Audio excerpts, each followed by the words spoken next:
Monster Train 2, developed by Shiny Shoe Games and released in 2025, might just be one of the best roguelike deck builders on the market. In it, you embody both conductor and commander of a train, of which is filled with monsters. You have to defend your train from invading forces as you barrel ever forward with the intent of dropping your train's heart, known as the Pyre, into the gates of heaven and defeating the corrupted angel Seraph. As the number 2 implies, this game is a sequel to a game called Monster Train. A lot of trusted voices spoke such praise about the original game, so I myself tried my best to love and see the good in it. Despite taking multiple run-ups to the game over the years, it never got its hooks into me. The same could be said about me for Slay the Spire. It just never gelled with me despite on paper it seeming like I should have loved both games. I love roguelikes and I enjoy card games, so it didn't make much sense to me why I didn't love those games. But I didn't question it too much, I just moved on. So, Monster Train 2 comes out, and surprise surprise, it's pretty much exactly the same as Monster Train 1, just with more. A lot more. And it got its hooks into me real good, while still being the same old Monster Train. The first and probably biggest reason is that I have a Steam Deck now, which wasn't the case when I played the original game. I know this gets said about a lot of games, but this is the perfect Steam Deck game. I can sink so much time into this game, on the couch, chilling outside having a coffee, or as my pre-bedtime meditation. For some reason, this series just doesn't work great for me when I'm sitting at my desk at attention. I have a feeling that is because when I'm sitting at my PC, I feel like I should be playing more demanding games that I wouldn't be able to play on the go. That isn't to say this is a simple or even casual game, it's just that my preference is clearly to play it in a more relaxed setting. Before I even started capturing footage of this game on my PC, I put 40 hours into the game on my Steam Deck, reaching level 10 for all the clans, defeating the secret bosses, and getting to rank 6 of the game's ascension system known as Covenants. The other reason I think the sequel worked for me is how it's an addition and iteration on the first game's formula, rather than trying to reinvent the wheel for its sequel, like Darkest Dungeon 2 tried to do for that franchise. This sequel brings tons of new cards and new card types, meaning the discovery space for new and overpowered card combos is larger than it's ever been. I really enjoy this game, and after 50 or so hours put into it, I feel like it's time to talk about it and spread the word of one of the best roguelikes on the market.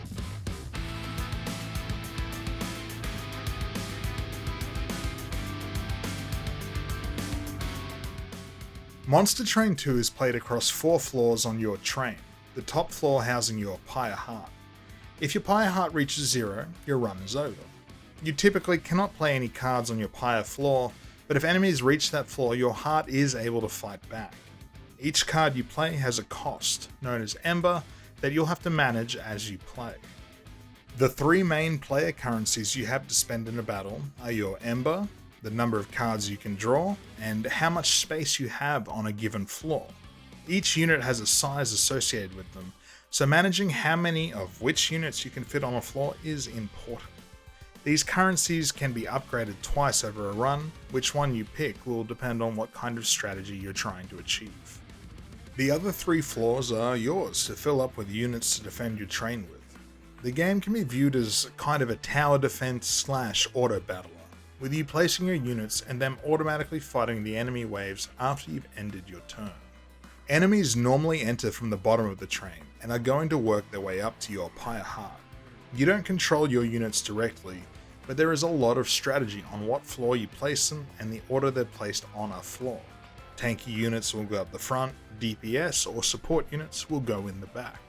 You can influence the battle more directly with spell cards, allowing you to apply direct damage, buffs, ailments, and whatever else to units on the train. Where you place your units can be extremely important to the outcome of fights, being the difference between life or death for you or the invading forces. There will be a lot of trial and error as you set up your floors, which the developers kindly planned for. All the information of what will happen after your turn is displayed clearly to the player. You will know what units will live, die, or the different things that will happen to them after you hit end turn. The game both allows for you to restart your turn if you've made a whoopsie, or if the turn won't turn out as planned, you can restart the entire battle if you think you're about to lose and want another try. Sometimes you may be losing hard, but with the right adjustment to your unit positions or casting one spell over another, you can actually win the battle using combinations you didn't expect or plan for. In a way, this is kind of a puzzle game. Sometimes you've lost a battle as soon as you've walked in with the deck you have, but more often than not, you can come up with some really creative solutions with the restrictions placed upon you. That's my quick rundown of the main gameplay loop here, so I hope that makes sense as I continue on. Before starting a run in Monster Train, there are a few things you need to choose, those being your primary clan, your secondary clan, your Pyre Heart, and the level of Covenant you want to run. Clans are essentially decks, determining what cards you will be drafting over the course of your run. Each clan has 2 champions. Champions are unit cards that come with powerful run-shaping abilities. Each champion has 3 upgrade paths, and throughout the run you are given a choice of picking one of 2 of them. You aren't locked into one path though, so at one juncture you may choose one specialization, and on the next you may choose another, so you're able to mix and match, which furthers the game's possibility space. After that, you have to pick your secondary clan. While the supporting clan doesn't give you a second champion, you do get to draft from their deck. There is a big surprise in this game that, to give the game credit, I'm gonna have to spoil. It's not a story spoiler, and if you haven't played Monster Train 1, it probably won't matter that much to you.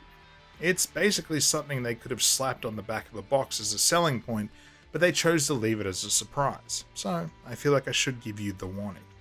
After a few hours of leveling up the clans in Monster Train 2, you then unlock all 5 of the main clans from Monster Train 1. I wasn't kidding when I said this game is Monster Train 1 but with more. Almost all of the content from the base game is included in Monster Train 2, making the original game just shy of being obsolete. This is an extremely generous move by the developers, as after the release of Monster Train 2, they put in a lot of extra effort to ensure the clans of the first game fit into the same but different gameplay tempo of Monster Train 2. Real rad move from Shiny Shoe, and deserves huge applause.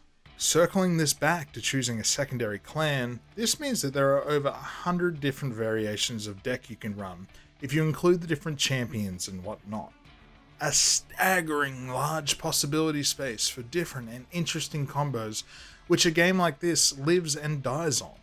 After that, you will then choose a Pyre, of which there are around 20, and again, another level of variation on a run. This leads to a broader point, which I'll make later, but some of the most fun I've had in this game is when I've set it to all random. Random primary, secondary, and Pyre Heart. Sometimes you'll get messed up combinations that you won't know what to do with, but more often than not, you'll end up stumbling on some really fun combinations that you may have never considered if you weren't forced to make them work. At the very beginning of a run, you will be given a choice of one of 2 artifacts, and one of 2 available hero paths available. Artifacts and trinkets are powerful items for the player that can augment a wide range of different things. So, you've selected all the preliminary stuff and you're ready to begin your run. Monster Train follows the familiar formula popularized by Slay the Spire, though it's a little simpler. After each battle, you're given the choice of one of 2 paths on the track. Either side will have different sets of shops, power-ups, events, but both will lead to the same battle. There are a couple different kinds of shops that serve different functions. The Merchant of Steel sells upgrades for your unit cards, of which have a default upgrade slot of 2. Spell cards have their own shop, which is functionally the same. They will both give you an option of 4 upgrades, and the ability to re-roll for new ones if you don't like the choices you're given, or have enough money to just buy out the shop twice. Picking which side is best for you is important, and the choice is often difficult, but I never felt too punished if I accidentally clicked the wrong path. You just get that icky feeling of having done something suboptimal, but this game is all about overcoming those things. There are other stops that are found along the tracks, such as voids that allow you to dispose of cards you don't want, card duplicators, a way to restore health to your pyre, and special events, of which there are around 20 of. Again, the key phrase of this review is possibility space. These are all things that were already in Monster Train 1. What is new to Monster Train 2 is the addition of room cards and equipment cards. Room cards are effects that apply to the entire floor. For For example, one room card may reduce the cost of spells, or increase the damage dealt by your units. They are the most basic of room cards, but each clan will have a few unique to their specific mechanics. Equipment cards are cards that can be attached to units themselves to make them more powerful or give them new abilities. These are really cool additions that add another layer of customization to your cards.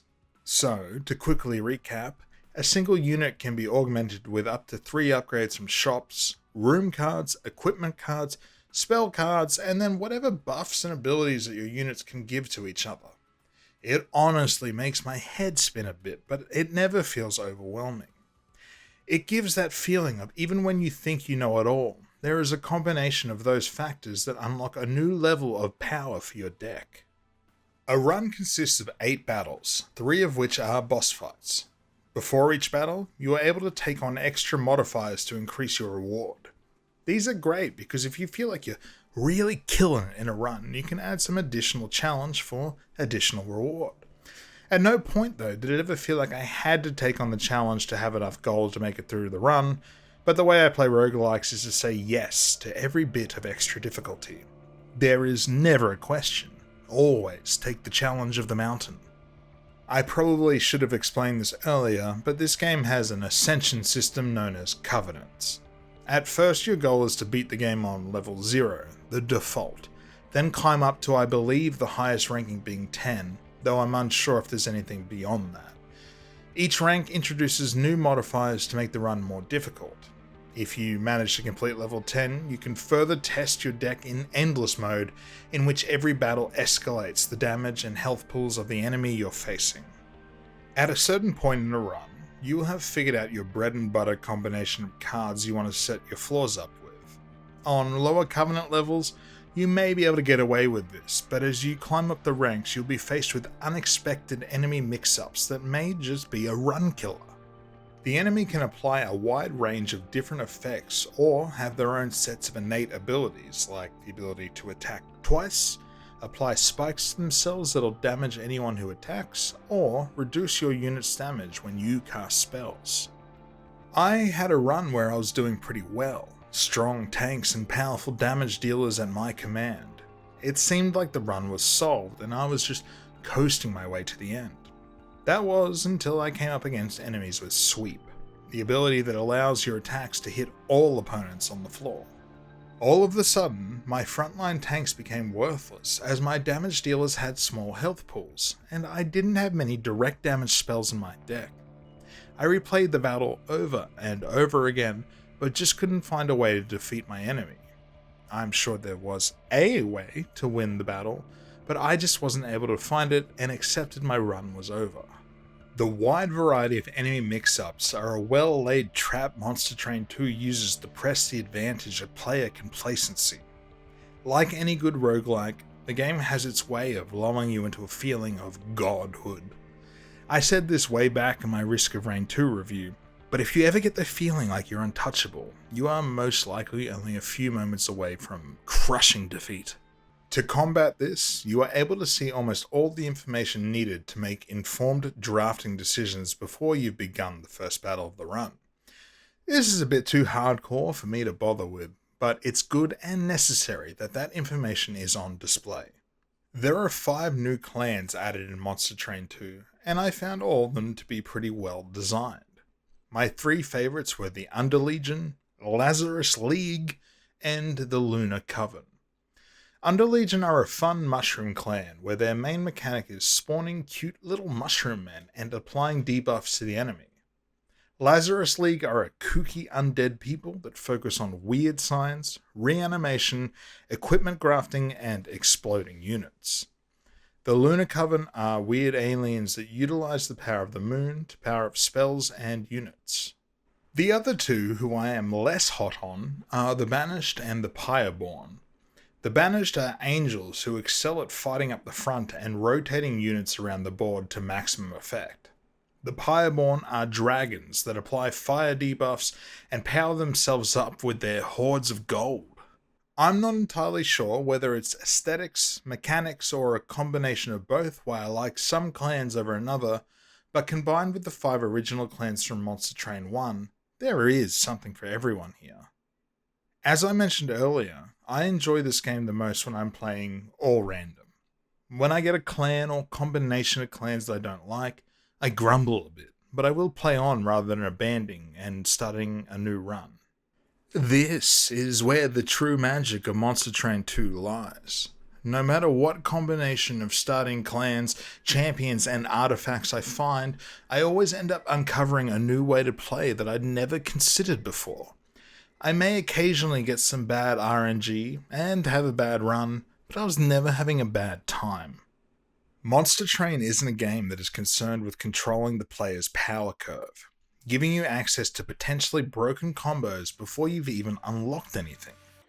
I understand that controlling the curve is important so you don't overwhelm the player with too many options at once, but Monster Train does a great job of giving you plenty of glimpses behind the curtain right from the get-go, which I really appreciate in a roguelike. I should mention that this game has challenges that add new game rules and whatnot, as well as the option to customize things for yourself. This is cool to have, but I don't normally fuck with these things in roguelikes because I usually have enough on my plate already. I don't do them in Isaac, and I don't mess with the artifacts in Risk of Rain 2, but it's good they're there for those that want them. The first thing that'll hit you in the face with Monster Train 2 is its art style. My first impressions was that it's a little bombastic and generic. It was something that I felt like you just had to cop to enjoy the game underneath. This is something that I've cooled on over time and have grown to really enjoy it. The cards themselves are more impressive to me than the way the units appear on screen, but nothing looks outright bad. The animations of units attacking each other are basically non-existent, but that's fine as you'll very quickly end up playing the game at its maximum speed. I found the UI to be good to look at and easy to use. Information is displayed clearly, and nothing is more than a button press or two away, even while using a controller. This game features robust controller support and has been my preferred way to play the game. In terms of general sound design, the game is kind of whatever. Things move at such a fast pace that all you tend to hear is the clangs of units hitting each other, and that gets repetitive after a while. Where Monster Train 2 really excels is in the music department. If you've heard any of the tracks for yourself, you will know. There was no reason for them to go so fucking hard, but they did, and it's amazing.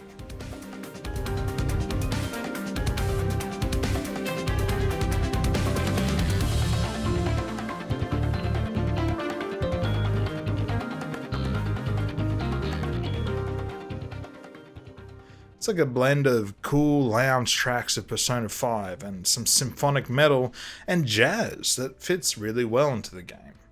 Outstanding OST and deserves all the praise in the world. I'm rolling story into the presentation section because frankly, I didn't pay it any mind. There is a surprising amount of story, but Heaven vs Hell stories are probably the quickest way to put me to sleep. On top of this, there are lengthy, unvoiced and unanimated cutscenes that the game wants you just to sit there, and I couldn't hit skip fast enough. It was terrible. The cards themselves sometimes have several paragraphs of lore, and usually I'm all about that shit, but yeah, there is something here that's just dull, and I don't care. It's not what I'm here for. Sorry to the people that worked on the lore and all that stuff. I'm sure you've done a great job, but it just wasn't for me. I hope you didn't put too much effort in. Despite not being the biggest fan of the first game, I absolutely adore Monster Train 2. It's bursting with content, it's lovingly designed, and the amount of player freedom available, it continues to be fun even after the 50-hour mark. As I mentioned, the Steam Deck is where this game really shines for me, but it's also a great controller game for the couch for when you just want to relax. I think people slept on this game. I think people slept on the first game, and I feel like I'm doing my part by getting the word out about it. Thank you all for watching, and I'll see you next video.